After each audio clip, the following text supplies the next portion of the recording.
ओ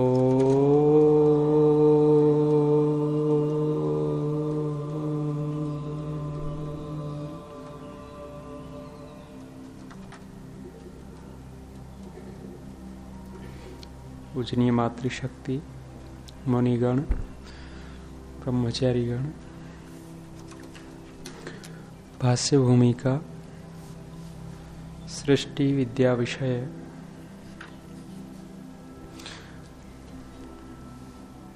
नासदीय सूक्त के स्वामी जी ने प्रारंभ में 7 मंत्र दिए हैं। एक मंत्र को कल हमने देखा। अगले मंत्रों के विषय में कह रहे हैं, न मृत्यु आसीत इत्यादिकम सर्वम सुगमा अर्थम ईशाम अर्थम भाष्ये वक्ष्याम। आगे के जो 6 मंत्र हैं, माने 2 से 6 तक, ये सुगम अर्थ वाले कह रहे हैं। तो कह रहे हैं वेद भाष्य में इनका अर्थ देख लेवे। 7वें मंत्र का भाष्य कर रहे हैं, यतः परमेश्वर आदिकम, परमेश्वर आदि कह या यह, क्या आपकी में यम है? हाँ ठीक है। यतः परमेश्वरात् इयं प्रत्यक्षा विसृष्टिर विविधा सृष्टि आबभूव उत्पन्न आसीत अस्ति। यतः परमेश्वरात्, जिस परमेश्वर से इयं प्रत्यक्षा, या जो सामने प्रत्यक्ष, विसृष्टिर विविधा, विविध रूप से ये सृष्टि दिख रही है, सृष्टि आ बभूव उत्पन्नात अस्ति, वो ईश्वर से ही उत्पन्न हुई है। ताम स एव दधे धारयति रचयति, इस सृष्टि को वही परमेश्वर धारण करता है, रचना करता है। यदि वा विनाशयति यदि वा न रचयति, यदि वो विनाश न करता और यदि वो विनाश न रचता। यदि वा विनाशयति यदि वा न रचयति, सो अस्य सर्वस्य अध्यक्षः स्वामी, और वह इस सब का अध्यक्ष है, स्वामी है। परमे व्योमन को कर रहे हैं, तस्मिन् परम आकाशात्मनि परमे प्रकृष्टे व्योमवत् व्यापके परमेश्वरे एव इदानीमपि सर्वा सृष्टिर वर्तते। तस्मिन्, उस परम आकाश आत्मनि परमे प्रकृष्टे, जो परम आकाश है उसी में, आत्मनि उसमें, प्रकृष्ट रूप से व्योमवत, व्योम आकाश के समान व्यापक परमेश्वर एवं इदानीम अपि, अभी भी वो पूरी सृष्टि में वर्तमान है। प्रलय अवसरे सर्वस्य आदि कारणे परम ब्रह्म सामर्थ्ये प्रलीना च भवति, और प्रलय समय में ये पूरी सृष्टि उस परब्रह्म परमात्मा की सामर्थ्य में लीन हो जाती है। स सर्वाध्यक्ष परमेश्वरो अस्ति, उस समय भी वही परमेश्वर उसका अध्यक्ष होता है, स्वामी होता है। हे अंग मित्र जीव, तम यो वेद स विद्वान परमानंदम आपनोति। इस प्रकार जो विद्वान जानता है, माने परमेश्वर को सृष्टि का बनाने वाला, पालन करने वाला और विनाश करने वाला जो जानता है, वो परमानंद को प्राप्त होता है। यदि तम सर्वेषां मनुष्याणां परम इष्टम सच्चिदानंदादि लक्षणम नित्यम कश्चित् नैव वेद वा विचार्य अर्थे स परमं सुखमपि न आपनोति।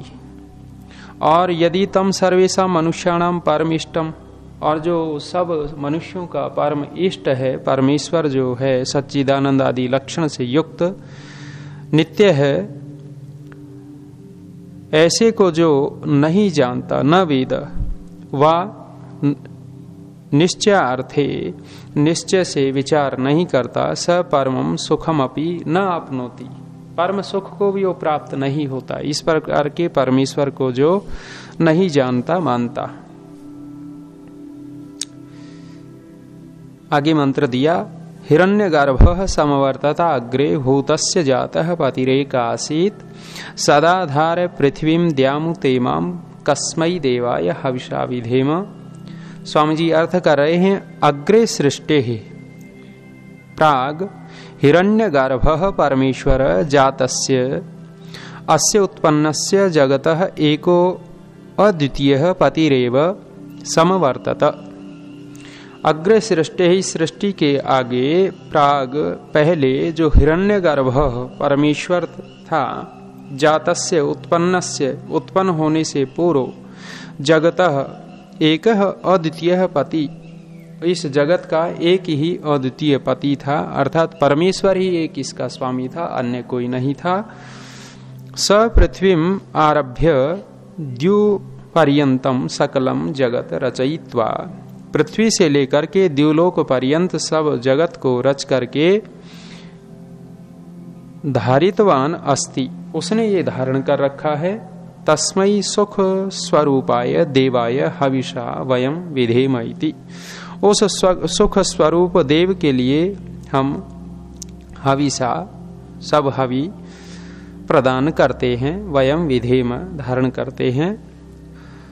आगे मंत्र फिर आया, सहस्र शीर्षा पुरुषः सहस्राक्षः सहस्रपाद स भूमिं सर्वत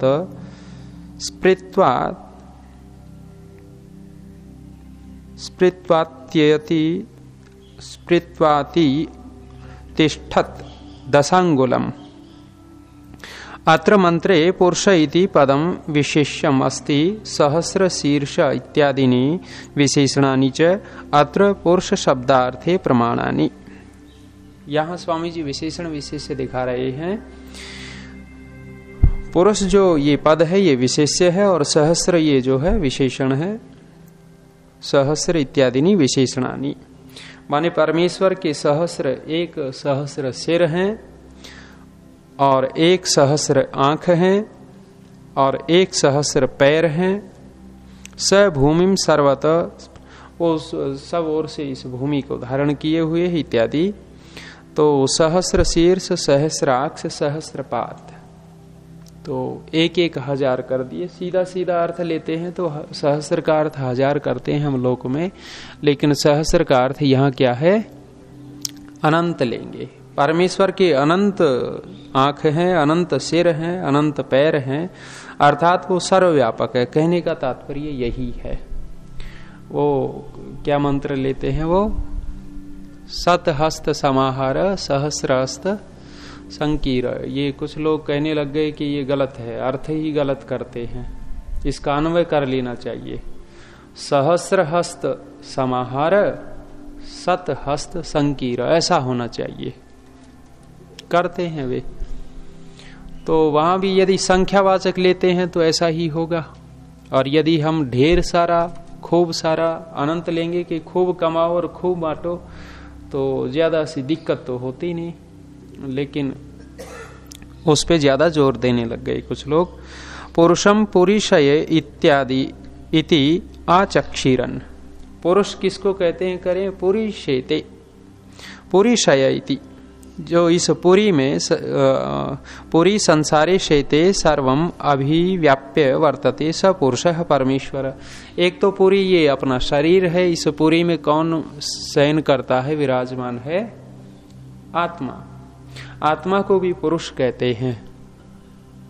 और दूसरा कह दिया कि पुरी को खोला संसारे शेते, शेते को खोला सर्वम अभिव्याप्य वर्तते, माने पूरे संसार में जो अभिव्याप्त होकर के वर्तमान है, स पुरुषः परमेश्वर, वो परमेश्वर हो गया। पुरुषः पुरुषात् पुरुषयः पूरयतेर्वा पूरयति अंतरीत्यंतर पुरुषम अभिप्रेत्य यस्मात् परम न अपरम अस्ति किंचित यस्मात् न, क्या है ये आगे, अपरम है या कुछ और है? यस्मात् न अणियो, नाणियो है, ठीक है, मिटा हुआ है। न ज्यायो अस्ति किंचित वृक्ष इव स्तब्धो दिवि तिष्ठति एकः तेन इदं पूर्णं पुरुषेण सर्वम इत्यपि निगमो भवति। ये निरुक्त का वचन ऋषि दयानंद ने दे दिया। इसका अर्थ करें, पूरी यस्मिन् संसारे अभिव्याप्य सीदति वर्तते इति। पूरी अर्थात इस पूरे संसार में अभिव्याप्त होकर के ठहर रहा है वो परमेश्वर। यह स्वयं परमेश्वर इदम सर्व जगत स्वस्वरूपेण पूरयति व्याप्नोति तस्मात् स पुरुषः। जो स्वयं परमेश्वर इस पूरे जगत में अपने रूप को पूर्ण कर रहा है, व्याप्त कर रहा है, वो पुरुष परमेश्वर। यो जीवस्य अपि अंतरम मध्ये अभिव्याप्य पूरयति तिष्ठति स पुरुषः। जो जीव के अंदर भी व्याप्त होकर के पूरित हो रहा है, ठहर रहा है, वो पुरुष परमेश्वर, माने जीवात्मा के अंदर भी परमेश्वर है। तम अंतर पुरुषम अंतर्यामिनम परमेश्वरम अभिप्रेत्य इति अयम ऋक् प्रवृत्ता अस्ति। तम पुरुषम, उस पुरुष को अर्थात अंतर्यामी परमेश्वर को अभिप्रेत करके ये ऋचा प्रवृत्त है। यस्मात् पूर्णात् परमेश्वरात् पुरुषाख्यात् परम प्रकृष्टम उत्तमम किंचिदपि वस्तु नास्ति एव पूर्वा। करें, जिस परमेश्वर से पूर्व में कोई भी वस्तु नहीं थी। यस्मात् अपरम अर्वाचीनम तत्तुल्यम उत्तमम वा किंचित अपि वस्तु न अस्ति एव। और उससे बढ़कर के कोई अथवा उसके तुल्य भी कोई वस्तु नहीं है। जी हाँ, उससे नया भी नहीं है। प्राचीन, अर्वाचीन प्राचीन दोनों हो जाएंगे। ये कोई उससे बढ़कर के नहीं है, तुल्य नहीं है। तथा यस्माद् अणीयः सूक्ष्मं ज्यायः स्थूल महत् वा किंचित अपि द्रव्यम न भूतम न भवति नैव च भविष्यति इति अवधेयम। तो कह रहे हैं उससे सूक्ष्म भी नहीं है, अणीयः, उसी को खोल दिया सूक्ष्म। ज्यायः, बड़ा नहीं है, स्थूल नहीं है, महत् नहीं है, व किंचित अपि द्रव्यम न भूतम न भवति नैव च भविष्यत इति अवधेयम। उससे पहले नहीं था और आगे भी ऐसा नहीं होगा कि इससे बड़े बड़े हो जाएं अथवा सूक्ष्म हो जाएं। तीनों कालों में परमेश्वर एक जैसा रहता है। यह स्तब्ध निकंपः सर्वस्य स्थिरता कुर्वन् सन् स्थिरो अस्ति। जो पूरे संसार में स्थिर है, कंपित नहीं होता। कहिव, किसके समान? यथा वृक्षः शाखा पत्र पुष्प फल आदिकम धारयन् तिष्ठति। जैसे वृक्ष पूरी शाखाओं को, पत्ते इत्यादियों को, पुष्प आदि को धारण करके ठहरता है, ऐसे ही परमेश्वर इस पूरे संसार को धारण करके ठहरा हुआ है। तथैव पृथ्वी सूर्यादिकम सर्व जगत धारयन् परमेश्वरो अभिव्याप्य स्थितो अस्ति इति। उसी प्रकार पृथ्वी आदि, सूर्य आदि को परमेश्वर सब जगत को धारण करके वो व्याप्त होकर के ठहर रहा है, स्थिर है। यह च एको अद्वितीय अस्ति। जो एक अद्वितीय है। नास्य कश्चित सजातीय विजातीय वा द्वितीय ईश्वरः अस्ति इति। न उससे कोई उसका सजातीय है, न कोई विजातीय है, अर्थात अद्वितीय एक अकेला ईश्वर ही है। तेन पुरुषेण परमात्मना यत इदम सर्वम जगत पूर्ण कृतम अस्ति।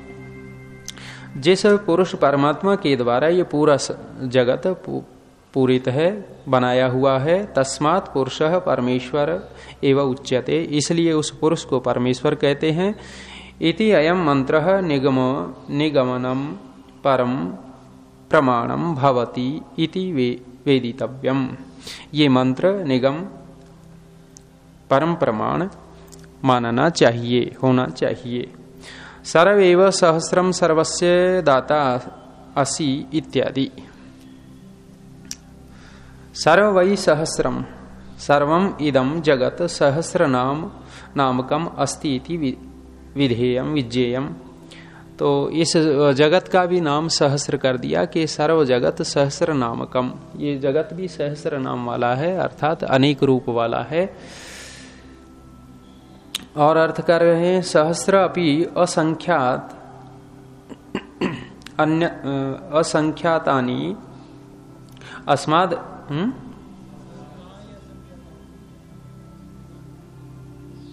असंख्यात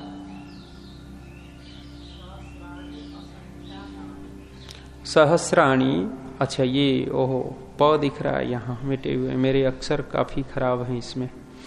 सहस्राणी असंख्यातानि अस्मदादीनाम शिरांसि अस्मिन् पूर्णे पुरुषे परमात्मनि स सहस्र शीर्षः पुरुषः। सहस्राणी को खोला असंख्यातानि, हमारे लिए शिरांसि अस्मिन् पूर्णे पुरुषे, इस पूर्ण पुरुष परमात्मा में सहस्र शीर्ष हैं। पुरुष हैं माने अनंत सिर हैं, असंख्य सिर हैं। अस्मदादि नाम सहस्राणि अक्षिणी अस्मिन् एवमेव सहस्राणि असंख्याताः पादाः च यस्मिन् वर्तन्ते सह सहस्राक्षः सहस्रपाद च।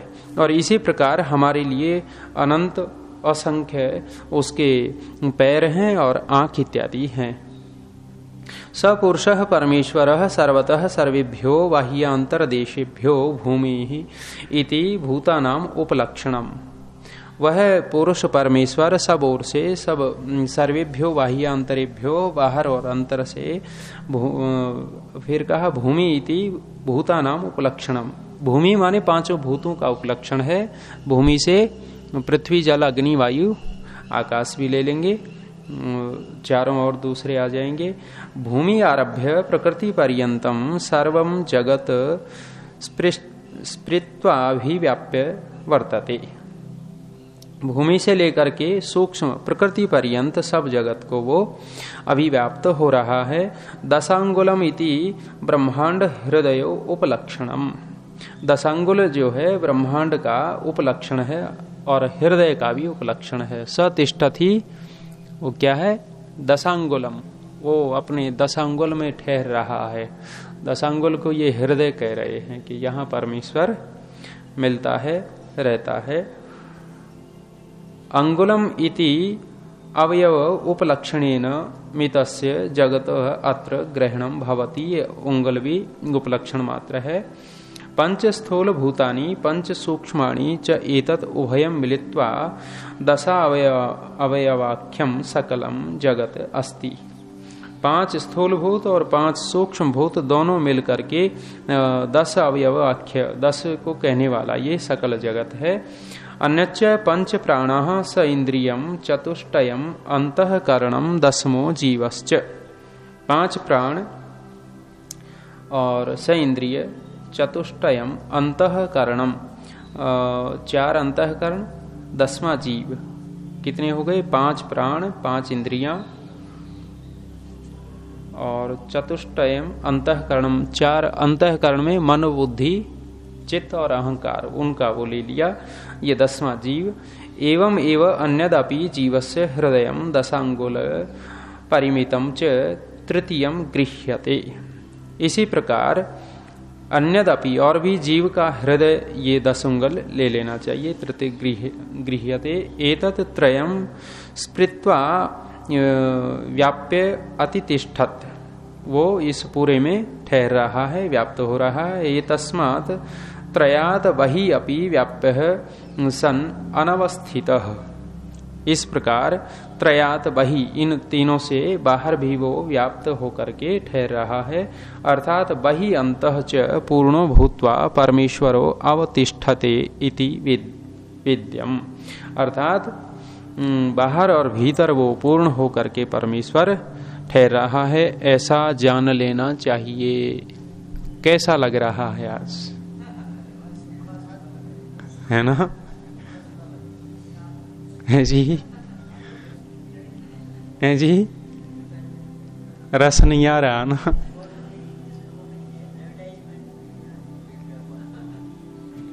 कभी कभी ये रस भी ले लो। मेरे ख्याल में पहली बार ये रस ले रहे होंगे।